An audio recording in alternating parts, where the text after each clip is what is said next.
une vidéo sur les facultés mentales et les facultés émotionnelles.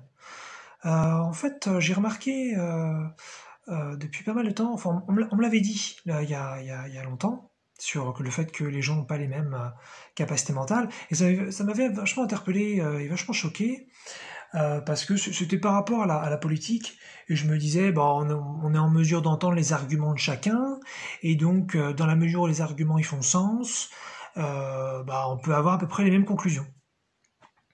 Et donc ça m'a toujours vachement perturbé. Comment ça se fait que les gens, finalement, alors qu'ils sont pas du tout... Enfin, ils ont la même intelligence, après intelligence, faudrait définir ce que c'est, mais là je vais pas le faire.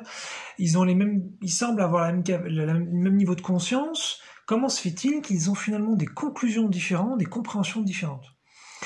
Eh bien, c'est parce qu'ils ont des facultés mentales différentes.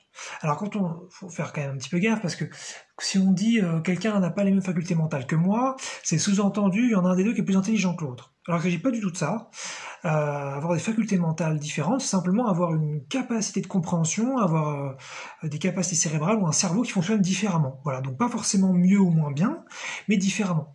Et donc on comprend les choses différemment. Alors comment ça se passe? On peut donner, il doit y avoir des raisons physiologiques là où je suis pas expert pour pouvoir expliquer, mais sinon on peut donner des explications qui fonctionnent très bien. C'est que par exemple on n'a pas les mêmes définitions de mots. Donc si on emploie des mots et que chacun pense qu'on a la même définition, on continue la discussion en partant sur la définition des mots qui ont été employés avant, alors qu'on a très souvent pas les mêmes définitions de mots. Donc c'est un vrai souci ça déjà. Ensuite, il y a tout simplement les connaissances.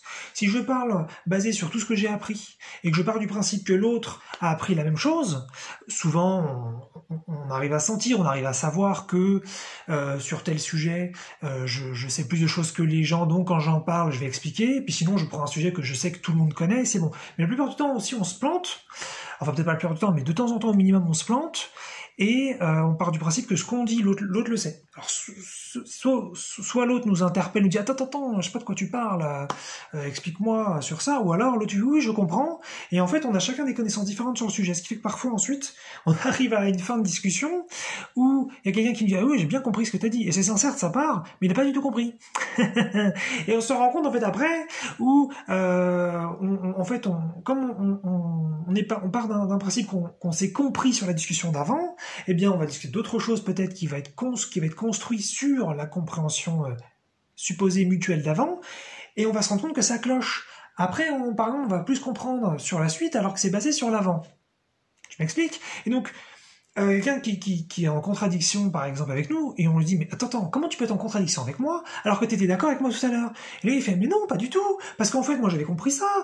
Voilà. Et ça arrive assez souvent. Et en fait, je me rends compte qu'il y a beaucoup de gens qui se parlent, qui pensent se comprendre et qui ne se comprennent pas. Donc voilà, ils n'ont pas forcément les mêmes définitions de mots, ils n'ont pas forcément les mêmes connaissances, et puis ils n'ont pas forcément les mêmes expériences. Par exemple, quelqu'un il dit moi j'ai vécu tel traumatisme sur tel sujet, la personne lui dit ah oui, moi aussi j'ai eu un traumatisme, et puis on se rend compte qu'en fait ils veulent pas dire la même chose, ils pensent pas la même chose, ils ont pas la même imagination. Quand ils parlent, ils pensent traumatisme, ils ont des images qui viennent dans leur esprit, et d'autres c'est d'autres images. C'est pour ça qu'on arrive aussi sur les facultés émotionnelles. C'est que, par exemple, si on dit « Ah oui, ça, ce sujet-là me rend très triste. » Je me dis « Ah ouais, moi aussi, moi ça me rend super triste. » Et on se dit « Ah d'accord, c'est super, on trouve un point commun, sympa. » Et en fait, déjà, on n'a pas forcément la même définition de la tristesse. Peut-être que on ressent la tristesse de façon très différente. Et puis peut-être qu'il y en a un, quand il dit qu'il est triste, en fait il ressent une tristesse hyper forte, et puis quand quelqu'un dit qu'il est triste, il ressent une tristesse plus faible. Et là on entre sur des référentiels qui sont très très compliqués à verbaliser, parce qu'il faudrait déjà essayer de conscientiser que l'autre ne fonctionne pas pareil. Mais si personne le dit, parce que personne ne s'en rend compte, ça devient un bordel. Donc en fait ce que je suis en train de dire, c'est que la plupart des gens se comprennent pas vraiment, enfin j'ai l'impression, mais ils croient se comprendre, voilà. Et ça vient du fait que quand on s'incarne sur Terre, comme on fait l'expérience de la séparation, comme j'en ai parlé dans la vidéo sur l'ego, eh bien, comme normalement on est un dans la vidéo sur le divin, eh bien, on serait tout à fait en mesure normalement de connaître les pensées des autres, et donc de savoir vraiment ce qu'ils pensent quand ils parlent, et puis de connaître les émotions des autres, donc de savoir vraiment ce qu'ils ressentent à un moment donné. Et comme en fait, on n'a pas ces connaissances-là en s'incarnant sur Terre, on fait l'expérience de la séparation, donc nos pensées elles sont à nous, nos émotions elles sont à nous, et la seule façon finalement de les partager avec l'autre, c'est de les verbaliser. On peut bien sûr faire passer des choses avec le corps, si vraiment je suis en train de pleurer, on peut effectivement conclure que je suis triste, ou si je commence à me contracter du visage quand je parle, peut-être qu'on peut conclure que je suis énervé, mais dans tous les cas, c'est très flou tout ça, on ne sait pas vraiment ce qui est ressenti, on ne sait pas vraiment ce qui est pensé, on ne sait pas vraiment ce qu'il y a derrière. Donc on se base seulement sur le verbe, principalement. Même si on va dire qu'après, dans la communication, ça va jusqu'à 93% de non-verbal, dans ce que l'on peut vraiment, non pas percevoir et capter, mais comprendre directement, ça passe surtout par le verbe. Et là, on va passer, enfin je crois, après je me trompe aussi, il n'y a pas de souci, et ça va passer par, donc comme je disais, les définitions, les expériences, les connaissances, et puis la sensibilité. Voilà, la sensibilité. Et ça, je trouve ça assez flippant en fait, parce que je me dis, mais moi j'ai remarqué ça, hein, parfois, hein, je discutais d'un sujet qui me tenait à cœur avec quelqu'un, la personne était à fond avec moi dans le sujet, donc super, ça colle, c'est top, on passe un moment vraiment de, je dirais, de fusion, de communion, et puis plus tard, j'entends dans le discours de l'autre quelque chose qui est en totale contradiction avec le sujet d'avant. Et je me dis, mais attends, on n'a pas dit ça tout à l'heure. Et là, après, le gars, il fait, mais non, moi j'ai dit ça parce que je pensais de cette telle façon. Et ça donne un bordel dingue, parce qu'on se dit, putain, mais attends, mais quand est-ce qu'on se comprend vraiment? Quand est-ce que quand la personne me dit oui, ça veut dire non? Alors en plus, si on prend en compte les sous-persos, ça veut dire, comme j'en parlais dans la vidéo, les sous-persos où il y en a une qui est consciente et une qui est pas consciente. Alors là, je vous dis, bon, bref, une petite vidéo un peu compliquée, j'en conviens, mais pour dire qu'en fait, les humains, ils ont des capacités mentales très différentes les uns des autres, des capacités émotionnelles très différentes. C'est aussi pour ça que en politique, il peut y avoir beaucoup de conflits, même quand les arguments sont excellents des deux côtés, parce que les compréhensions sont différentes. Et comme nous, en tant qu'humains, on n'est pas capable de percevoir intuitivement que l'autre comprend les choses différemment, on a une conclusion automatique qui fait que soit il est bête, soit c'est un con. Enfin, je veux dire qu'il le fait exprès, quoi. Que c'est un méchant, quoi. Que c'est quelqu'un de malveillant.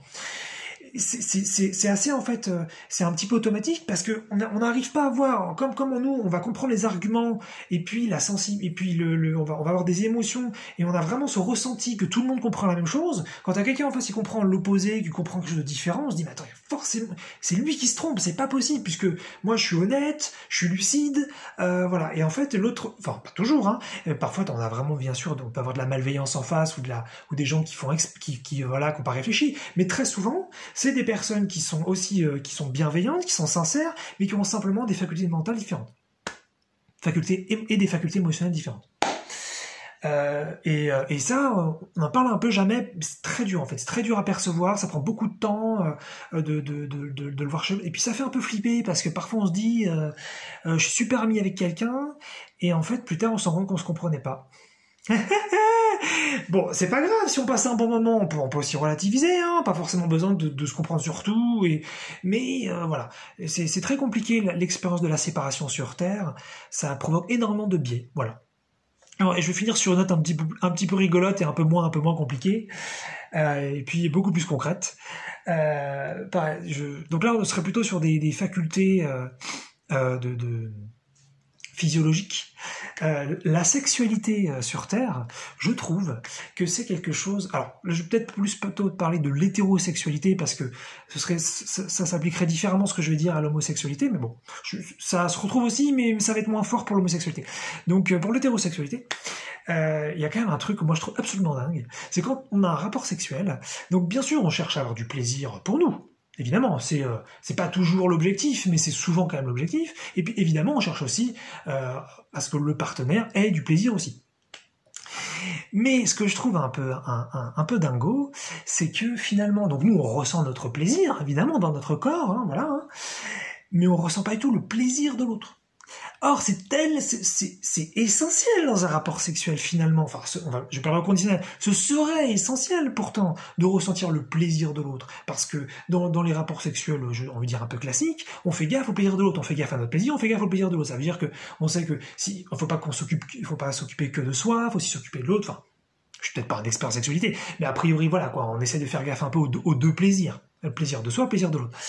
Et en fait, on connaît pas du tout le plaisir de l'autre. Alors on se base sur ce qu'il nous dit, ah j'aime ça, j'aime pas ça, ou alors il fait des bruits de plaisir à certains moments, donc ah d'accord, on détecte, on essaie de percevoir, mais finalement on sait pas du tout. Et c'est pour ça que c'est super intéressant pour l'hétérosexualité, parce que si on prend l'homosexualité, on peut prendre deux hommes, deux femmes, et donc on se dit bon, on est censé avoir le même corps, donc on devrait avoir le même plaisir, mais comme je vous ai dit sur les facultés mentales et émotionnelles, on est vraiment différents, je pense, pour la plupart des humains, donc on peut imaginer qu'entre deux femmes et deux hommes, les plaisirs sont différents, mais comme on n'est pas capable de ressentir le plaisir de l'autre, on n'en a aucune idée, mais alors, entre un homme et une femme, alors là, comme on a des corps différents et des systèmes génitaux différents, et donc on a des systèmes de plaisir différents, le plaisir passe pas par les mêmes zones, les plaisirs...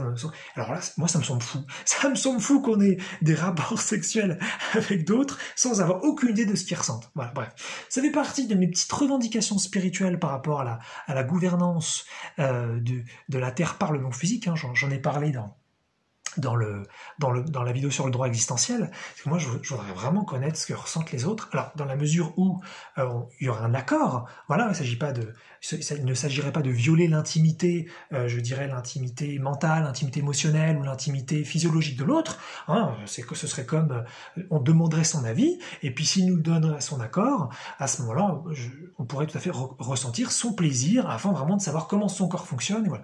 Moi, ça me semble essentiel de vivre, si on doit vivre ensemble, de savoir comment on pense, de savoir ce qu'on ressent et de savoir ce qu'on ressent au sens physique, ressent émotionnel et ressent physique. Voilà. Je ferai peut-être une autre vidéo là-dessus sur ce genre de revendication spirituelle. Mais voilà, je trouve ça marrant. Bref, c'est très compliqué en tant qu'humain finalement de savoir vraiment qui sont les autres. On doit se baser sur le verbe et sur la détection du non-verbal. Et moi, personnellement, je trouve ça extrêmement limité. Mais on peut pas faire autrement pour l'instant sur Terre à notre époque. Voilà. C'est tout. Une petite pensée particulière comme ça.